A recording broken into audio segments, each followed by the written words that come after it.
Bonjour peuple de Dieu, je vous salue tous dans le nom de Jésus-Christ. Que le Seigneur vous bénisse partout là où vous êtes. Il est 5 heures du matin et nous allons maintenant entrer dans notre sujet de prière aujourd'hui. Notre thème, en effet, de la prière de ce samedi le 9 avril 2020.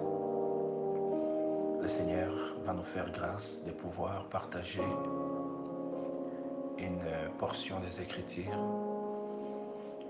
Et notre thème ce matin s'intitule « Les divins bergers ». Mais avant que nous puissions maintenant parler sur cette thématique, avant que nous puissions vraiment découvrir la révélation divine, la révélation de notre Seigneur, qu'est-ce que Dieu veut nous dire à travers ce thème. Nous allons d'abord remettre cette prière entre les mains de Dieu, car la Bible dit qu'il est l'alpha et il est l'oméga. Le Seigneur est l'alpha et il est l'oméga. C'est lui qui est le commencement et il est la fin. En toutes choses, bien-aimés, nous devons toujours commencer avec le Seigneur et finir avec lui. Alors prions dans le nom de Jésus. Seigneur, merci encore pour cette opportunité. Merci encore pour cette grâce que tu viens de nous faire, Seigneur, ce matin, afin que nous puissions, Seigneur, manger ce pain de la vie. Car tu avais dit, l'homme ne vivra pas simplement du pain, mais de toute parole qui sort de la bouche de l'Éternel. Et ce matin, Seigneur, nous venons, Seigneur, auprès de toi pour entendre, Seigneur, et écouter, Seigneur, tes paroles. Ouvre nos oreilles ce matin. Ouvre nos cœurs, Seigneur, afin que nous puissions écouter, Seigneur, ce que l'Esprit Saint va nous révéler, Seigneur, à travers ta parole. Oui, Père, nous ne sommes pas dignes devant toi. Laisse que ta grâce demeure sur nos vies. Laisse que le sang de Jésus nous lave et tous nous purifie, Seigneur. Que ton sang lave tous ceux et celles qui vont écouter cette prédication ce matin, Seigneur. Que ton sang lave ton peuple partout dans le monde entier. Ainsi que ta miséricorde soit sur nos vies. Saint-Esprit, prends le contrôle du début jusqu'à la fin, afin que la gloire et l'honneur reviennent à Jésus-Christ, notre Sauveur. Béni soit ton nom, Père. Pour toujours, nous te prions, dans le nom de Jésus-Christ. Amen. Peuple de Dieu, c'est un privilège pour moi. Je dirais même une grâce de pouvoir partager ces moments avec vous. J'espère que Dieu va bénir tout et chacun de vous. Je dirais même tout et chacun de nous, car moi-même j'ai besoin de cette bénédiction. Et ce matin, notre thème est les divins bergers. Ce qui est très important est que Dieu va nous révéler exactement ce qu'il veut, que nous puissions comprendre exactement à travers ce thème, à travers cette prédication matinale, en cette journée du 9 mai 2020. Alors, la parole de Dieu que nous allons lire aujourd'hui, c'est dans les livres des psaumes. Pour les gens qui aiment lire la Bible, ils connaissent évidemment, je dirais même certainement, cette portion des Écritures qui se trouve dans les livres des psaumes. Il s'agit des psaumes chapitre 23. On va lire à partir du premier verset jusqu'au verset 6. Et par la suite, nous allons lire aussi dans les livres l'épître de Saint Jacques, l'épître de Jacques, 10e chapitre, à partir du verset 10 jusqu'au verset 14. Alors, mais avant que nous puissions aller lire les Écritures, nous allons d'abord comprendre certaines choses. Le thème nous dit, il est les divins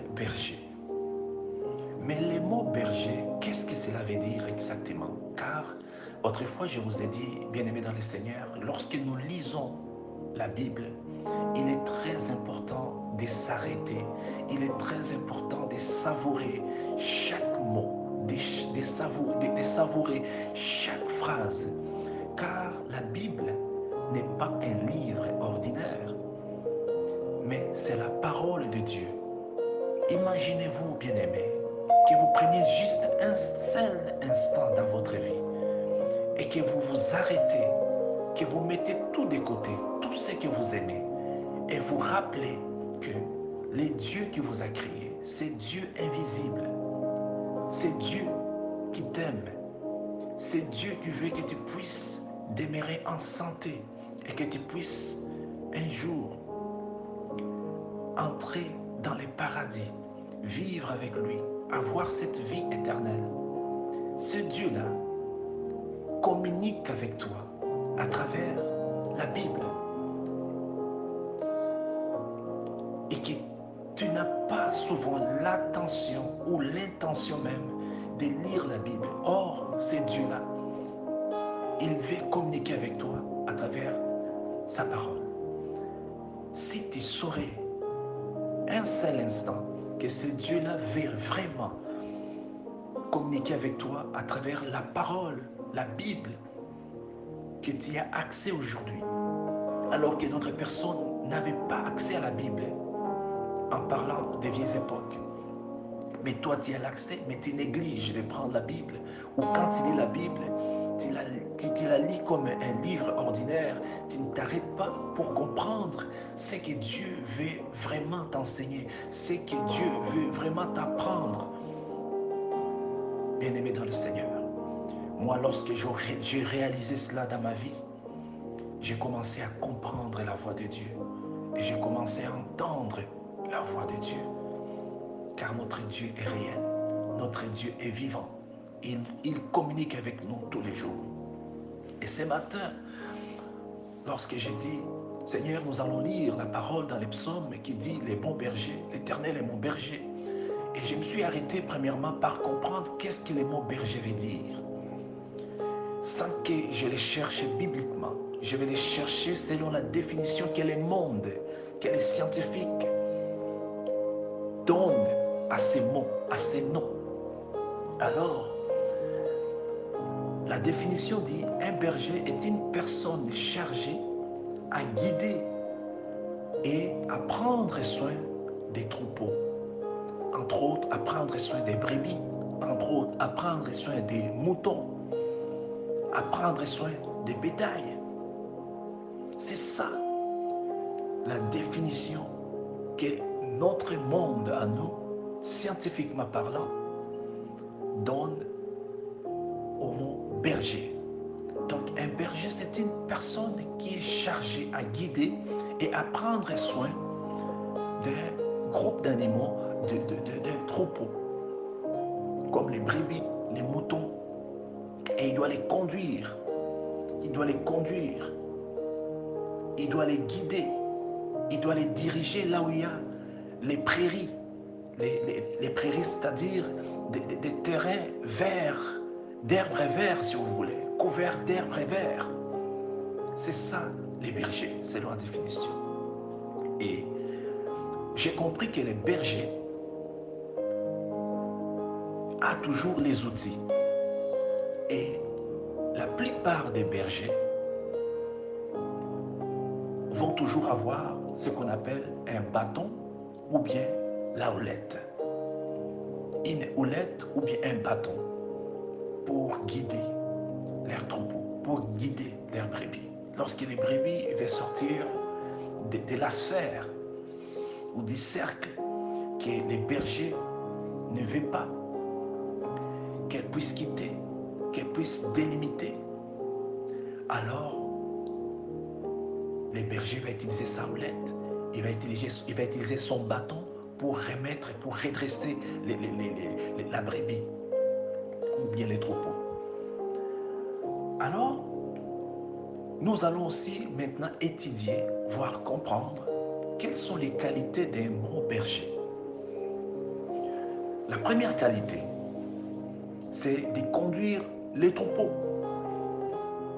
La deuxième qualité, les bergers doivent indiquer les troupeaux la direction vers les prairies, vers les bons pâturages. Il doit les orienter. Il doit avoir cette qualité de discerner là où se trouvent les bons pâturages, les herbes verts, et diriger les troupeaux, les animaux à cette direction-là. Et la troisième qualité, il doit connaître tous les brebis. C'est quelqu'un qui doit connaître tous les brebis. Il doit même les compter. Il doit les savoir. Il doit les connaître. Il doit savoir j'ai combien de brebis qui sont petits et combien de brebis qui sont grandes. Les bergers doivent connaître son troupeau. Il doit connaître tous ses brebis. Combien j'en ai de noirs, combien j'en ai de bleus, combien j'en ai de jaunes, c'est juste entre guillemets, mais il doit connaître tous ses brebis, toutes ses brebis. Le quatrième point, il doit se soucier de chacune de ses brebis, donc de tous les troupeaux. Il doit se soucier individuellement parlant. Chaque brebis doit faire l'objet du souci, d'inquiétude pour les bergers. Il doit s'inquiéter, savoir si ces brebis, s'il tousse comme ça, s'il réagit comme ça, est-ce qu'il est malade? Il doit avoir ses soucis de se questionner par rapport à chaque brebis qui fait partie de son troupeau.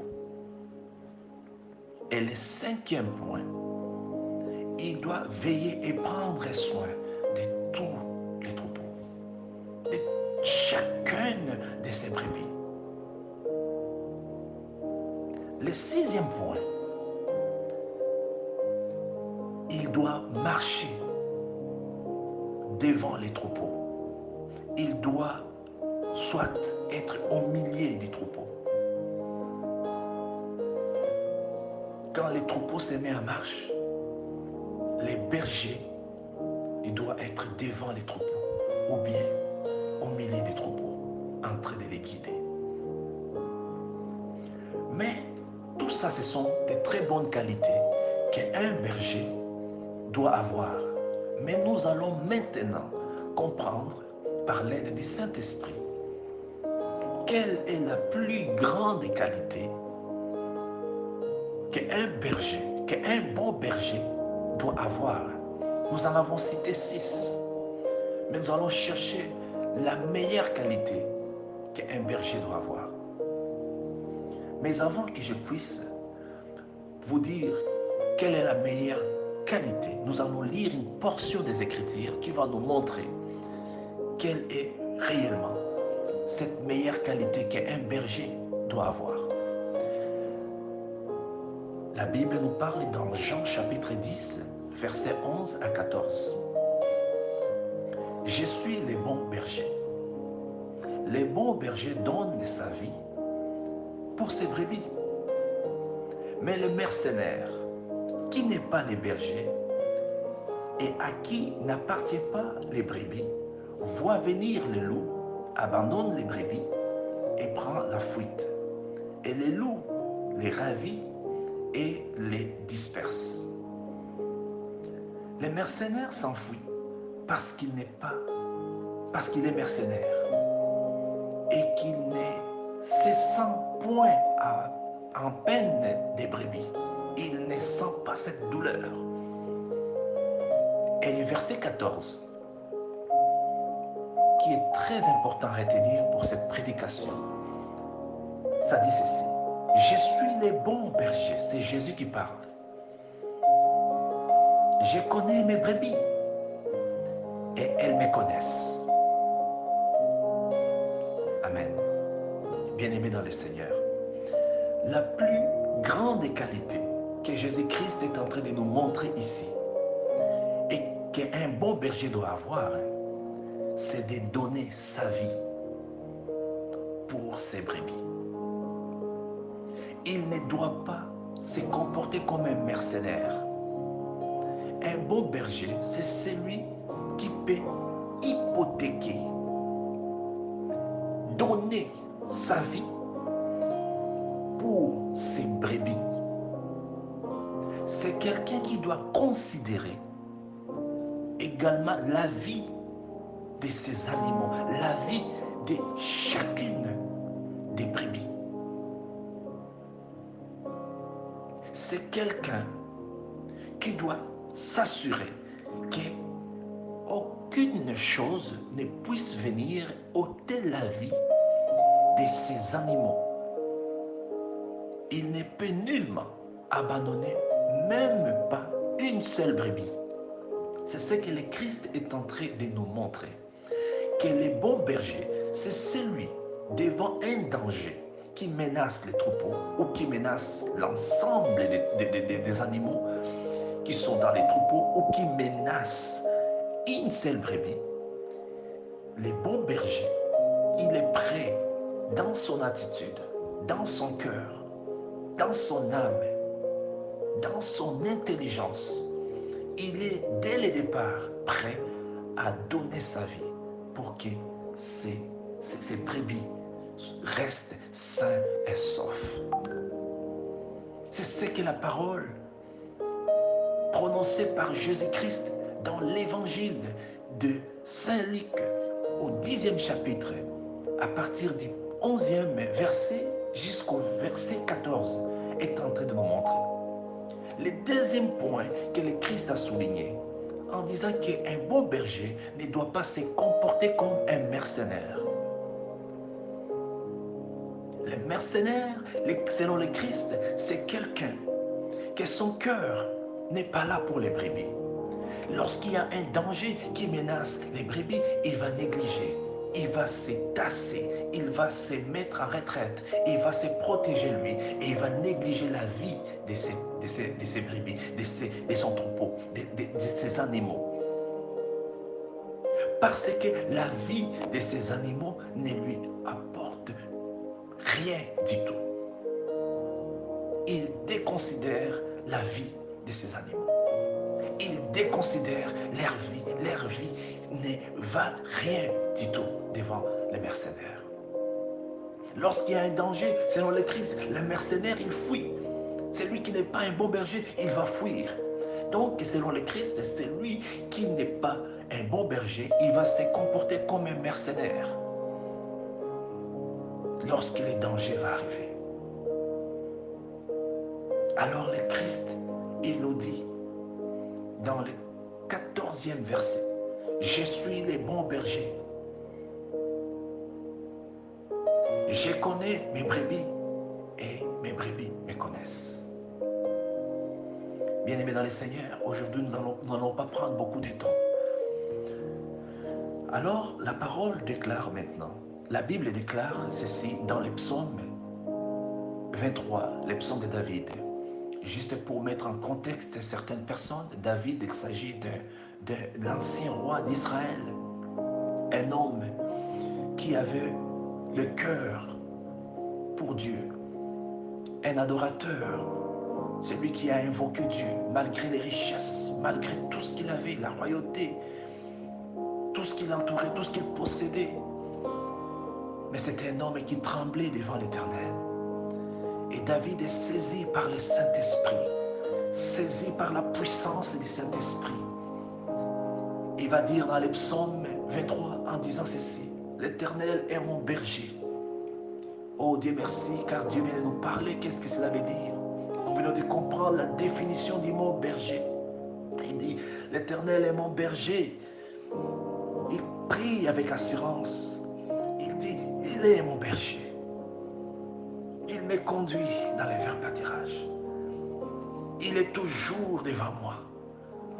Il ne peut jamais m'abandonner. Ce n'est pas un mercenaire. » Oh, David, il a réalisé que ce berger qu'il était en train d'implorer, c'est quelqu'un qui allait donner sa vie pour l'humanité. C'est quelqu'un qui allait donner sa vie pour lui et pour sa génération. C'est quelqu'un qui allait venir, le Christ, qui allait venir pour nous sauver, pour nous donner, pour nous montrer les chemins, pour nous donner la grâce et la miséricorde de Dieu. Oh bien-aimé dans le Seigneur, que le Saint-Esprit t'aide à comprendre ce que je suis en train de te dire ce matin. que le Saint-Esprit te fasse grâce de réaliser ce que David est en train de dire ici. Il commence la parole en disant, l'Éternel est mon berger. Il est mon berger, l'Éternel.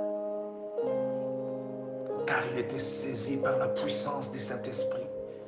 Le Saint-Esprit commençait à parler en David en disant, regarde, il est le berger. Il va donner sa vie pour l'humanité. Il va donner sa vie pour le monde. Il va donner sa vie pour le peuple qui était loin de Dieu, afin que ce peuple puisse s'approcher de la grâce et de la miséricorde du Dieu Tout-Puissant. Saisi par la puissance du Saint-Esprit, David, il crie, l'Éternel est mon berger. Et il ajoute en disant, je ne manquerai de rien. Bien-aimé dans le Seigneur, tu ne peux jamais manquer de rien lorsque tu as un berger qui sait c'est quoi la vie d'une brebis, qui sait que sa tâche c'est de te conduire dans les prairies, dans les lieux où il y a des herbes verts. Rien ne pourra te manquer. Alors il dit encore, il me fait prendre du repos dans des pâturages bien verts, bien-aimés dans le Seigneur. C'est ce que nous étions en train de dire un peu plus tôt, que le bon berger, il va conduire les troupeaux dans les prairies, dans les bons pâturages, dans les pâturages qui sont verts. Il va donner à ces animaux, à ces brebis, ce dont ils ont besoin pour leur santé, pour leur survie, pour leur santé. Alors David, il reconnaît, saisi par la puissance du Saint-Esprit, il reconnaît que les bons bergers, il me fera reposer là où il y a les pâturages verts.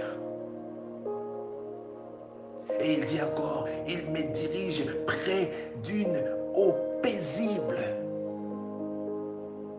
Bien-aimé dans le Seigneur, je ne sais pas quel type d'eau tu bois chaque jour. Je ne sais pas quelle est la qualité de l'eau que tu bois chaque jour lorsque tu as soif. Est-ce que l'eau auquel tu t'attaches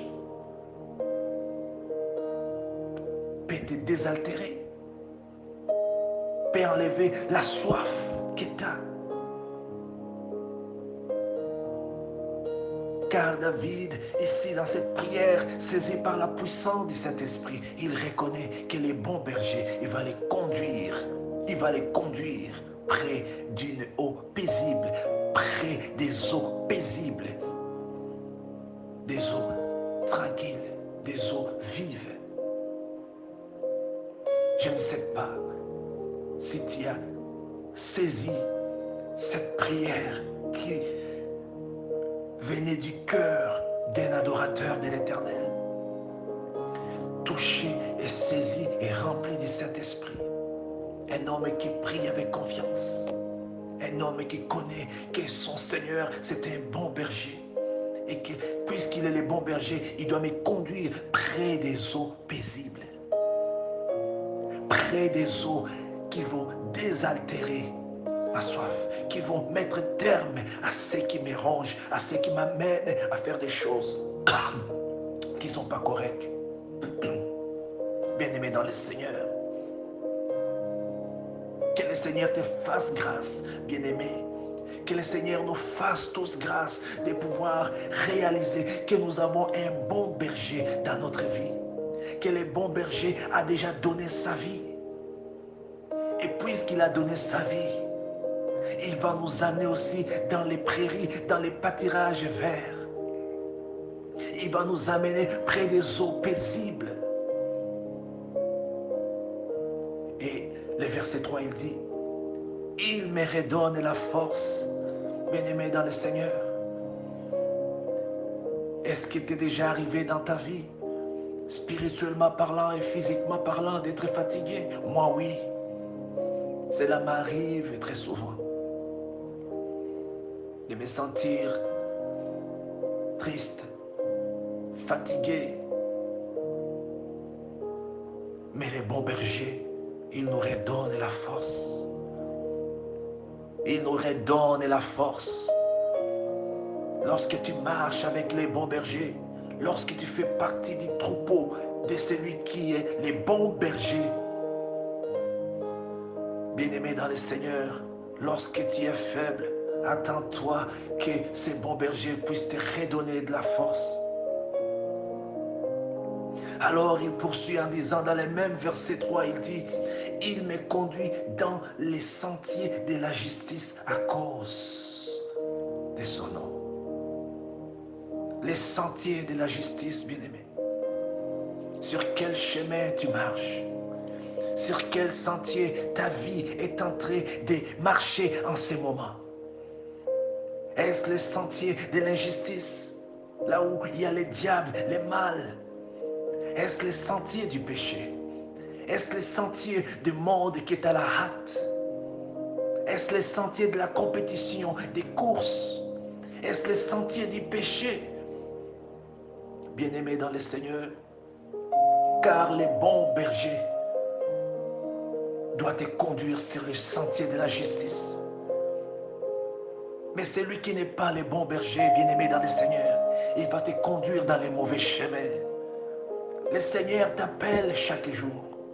Ma fille et mon fils, viens, je vais te conduire sur les sentiers de la justice. Tu vas marcher avec ma justice. Lorsque le malheur va arriver contre toi, à cause de mon nom, à cause que tu seras sur mon sentier, je viendrai te délivrer, ainsi dit le nom de l'Éternel. Car je suis un bon berger. Je donne ma vie pour mes brebis. Waouh! Ronde Kéliamé de Saint-Équérimo. Je sais que le Seigneur va t'inspirer encore plus. Le verset 4, il dit ceci. Mais quand je marche dans l'ombre, dans les sombres vallées de la mort, dans les sombres vallées de la mort, même lorsque je marche dans les sombres vallées de la mort, je ne redoute aucun mal, car tu es avec moi. Bien-aimé dans le Seigneur, il dit, ta conduite et ton appui, voilà ce qui me réconforte. Même lorsque je marche dans les vallées de l'ombre de la mort, je ne crains aucun mal. Bien-aimé dans le Seigneur, nous avons compris que le bon berger, il est là pour veiller sur les troupeaux. Il est là pour donner sa vie à ses brebis. Il ne peut nullement accepter que rien ne vienne ôter la vie de ces animaux, de ces brebis. Il ne l'acceptera nullement. Il prend soin. Son objectif, c'est de veiller. Alors David, en réalisant cela, il ajoute en disant, même lorsque je vais marcher dans la sombre vallée de la mort, là où il y a la mort, là où il y a les difficultés, là où il y a les problèmes, lorsque je vais me retrouver dans des difficultés, lorsque je vais me retrouver dans des soucis et des angoisses, lorsque les choses vont aller mal pour tout le monde, lorsque la tempête va souffler, lorsque l'ennemi va s'agiter, lorsque je vais avoir des mauvais rêves, des mauvaises visions, lorsque je vais entendre des attaques, lorsque je vais entendre des moqueries, des injustices, je ne craindrai aucun mal. Pourquoi tu t'inquiètes, mon frère? Pourquoi tu t'inquiètes, ma soeur? Tu as cru au nom de celui qui est le bon berger, Jésus-Christ de Nazareth. Pourquoi ce que les gens disent et parlent de toi, contre toi, te détruisent? Pourquoi ces choses-là te détruisent? Pourquoi tu peurs de la mort? Si tu marches vraiment avec les bons bergers, regarde, tu ne peux nullement avoir cette attitude. Nous devons avoir confiance au bon berger, car il est prêt à se sacrifier lui-même pour nous. Et David a l'assurance en disant, même lorsque je marche dans la sombre vallée de la mort, je ne redoute aucun mal. Je n'ai pas d'inquiétude. Je ne vais pas vivre dans l'insécurité. Car il est avec moi. Je sais que mon bon berger, il a un bâton, il a une houette plutôt sur sa main. Si je cherche simplement à prendre une mauvaise direction, il va me retourner, il va me redresser. David avait confiance et l'assurance. As-tu la confiance de ces qualités de ton berger? Sais-tu que l'Éternel est ton berger? Sais-tu qu'il est le seul qui a donné sa vie pour toi? Ce n'est même pas ton père ni ta mère, mais il est le seul qui l'a fait. Personne de ces mondes fait confiance à ces bergers, qui est la plus grande qualité que tous les autres prétendus bons bergers. Car lui seul a donné sa vie pour toi. Jésus-Christ de Nazareth. Alors, au verset 5, il dit, « Tu dresses devant moi une table. Et en face de ceux qui me critiquent, en face de mes adversaires, en face des principautés, en face des démons, en face du diable, en face de toutes les manigances du monde, je prospère. Tu verses d'huile sur ma tête et ma coupe déborde. » Bien-aimé dans le Seigneur, lorsque tu marches avec les bons bergers, tu vas prospérer. Tu vas marcher en face de tes ennemis. Les loups vont être de l'autre côté, les lions vont être de l'autre côté, mais tu n'auras pas peur. Tu vas manger les pâturages bien verts avec un cœur tranquille, car tu sais que l'Éternel est avec toi. Tu sais que l'Éternel ne permettra nullement que ses ennemis puissent venir te détruire. Toi qui m'écoutes ce matin, sache que si tu marches dans les chemins de Jésus-Christ qui est le bon berger, si tu restes dans les troupeaux dont le Christ est le berger, il n'y a rien qui pourrait t'arriver. Tous les mal du monde ne pourront rien te faire. Alors le verset 6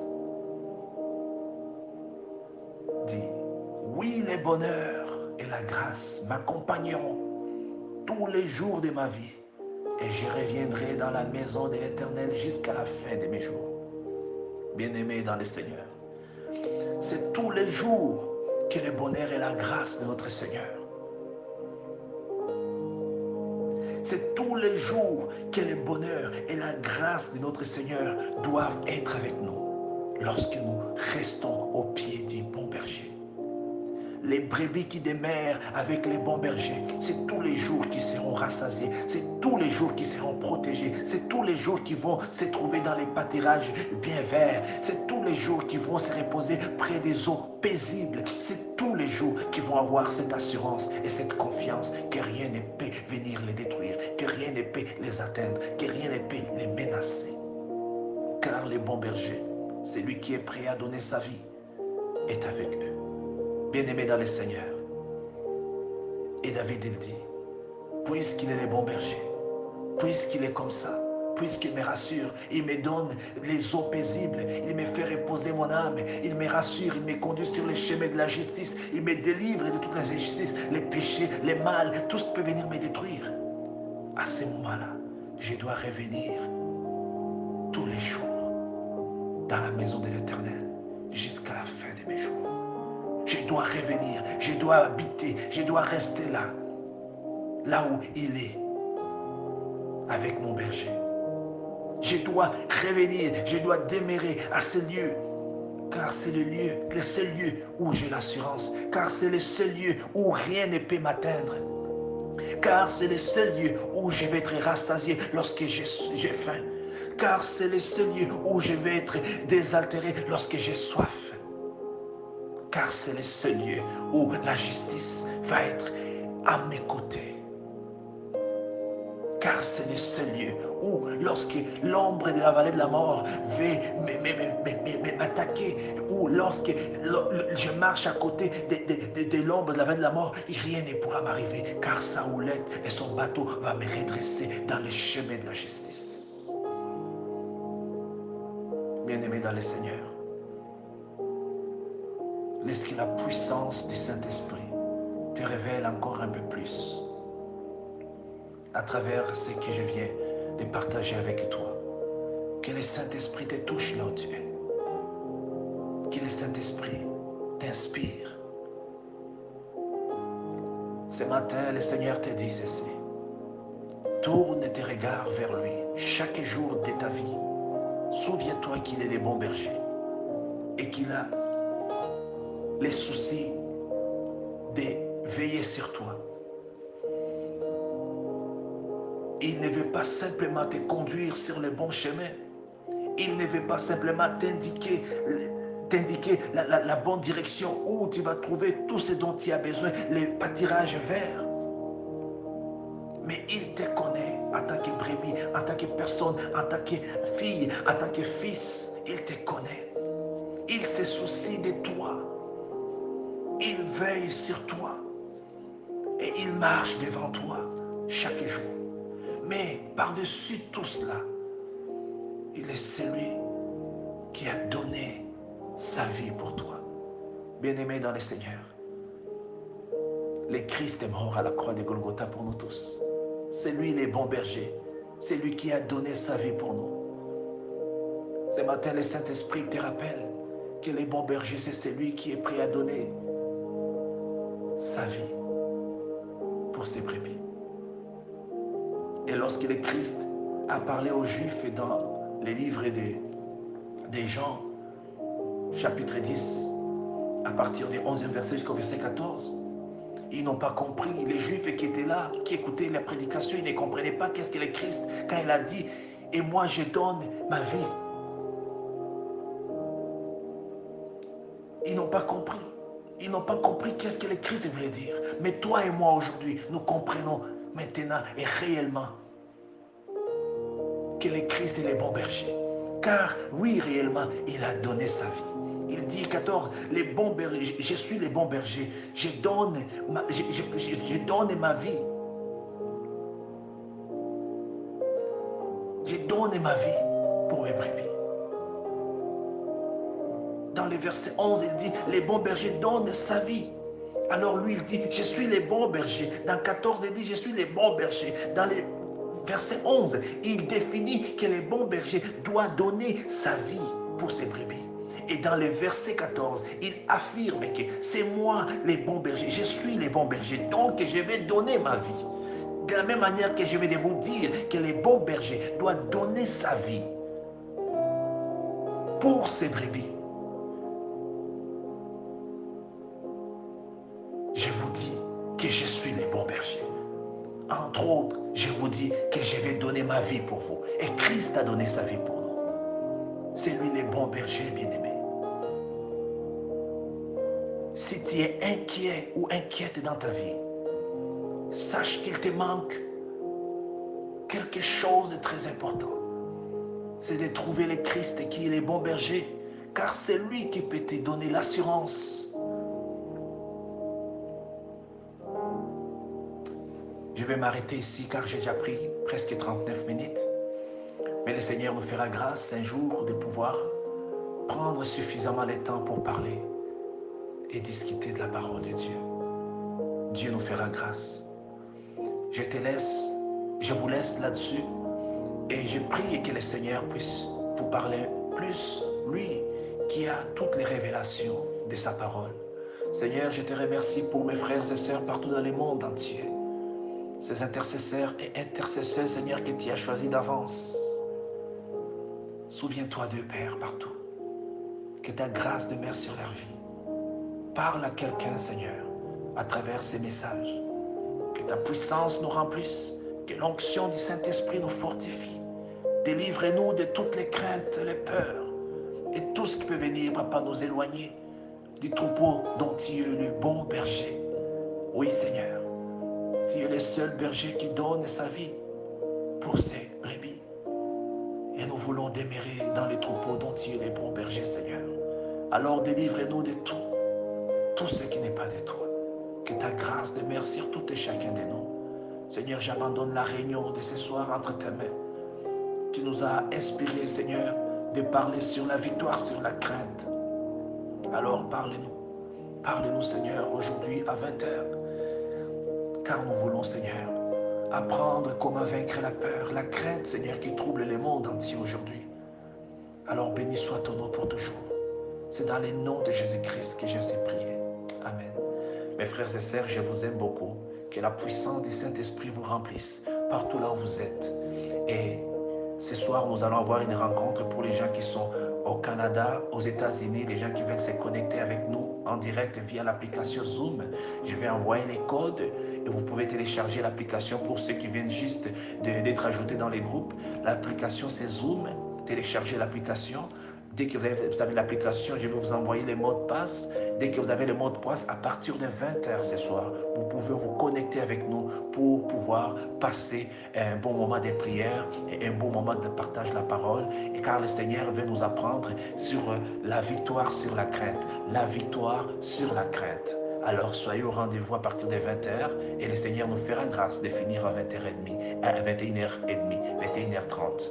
Merci de votre temps, merci de votre écoute et merci de votre patience. Que le Seigneur vous bénisse. Soyez remplis du Saint-Esprit et je vous aime dans le nom de Jésus-Christ.